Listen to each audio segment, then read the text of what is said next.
كفكف دموعك وانسحب يا مطر، فعيون عبلة أصبحت مستعمرة، لا ترجو بسمة ثغرها يوما فقد سقطت من العقد الثمين الجوهر. أقبل سيوف الغاصبين ليصفحوا، واخفض جناح الخزي وارجو المعذرة، ولتبتلع أبلات فخرك صامتا،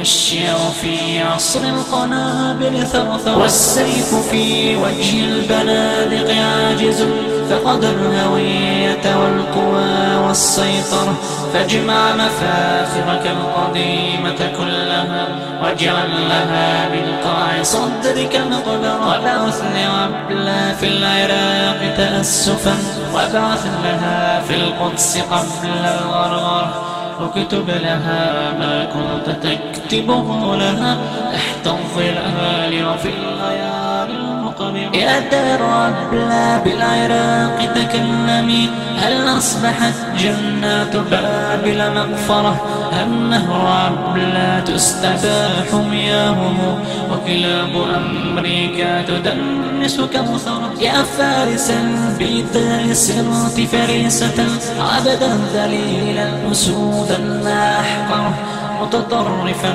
متخلفا ومخالفا، نسبوا لك الإرهاب صرت معسكر، عبس تخلت عنك هذا ذئبهم، حمر لعمرك كلها مستغفرة، في الجاهلية كنت وحدك قادرا أن تهزم الجيش العظيم وتأسر، لا تستطيع الآن وحدك قهرهم، الزحف موج والقنابل ممطرة، وحصانك العربي ضاع صهيله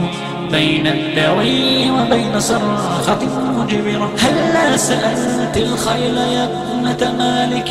كيف الصمود وأين المقدرة؟ هذا الحصان يرى المدافع حوله متأهبات والقذائف مشيرة، لو كان يدري ما المحاورة اشتكى ولصاح في وجه القطيع وحذره، يا ويح عروس نسلموا أعداءهم مفتاح خيمتهم ومدوا القنطرة، فأتى العدو مسلحا بشقاقهم ونفاقهم وأقام فيهم منبره، ذاقوا وبال ركوعهم وخنوعهم، فالعيش مر والهزائم ملك. هذه يد الأوطان تجزي أهلها، من يقترف في حقها شرا يره، ضاعت مبيلة والنياق ودارها، لم يبق شيء بعدها كي فدار ضمير العرب يرقد ساكنا في قبره، وادعوا له بالمغفرة، عجز الكلام عن الكلام وريشة،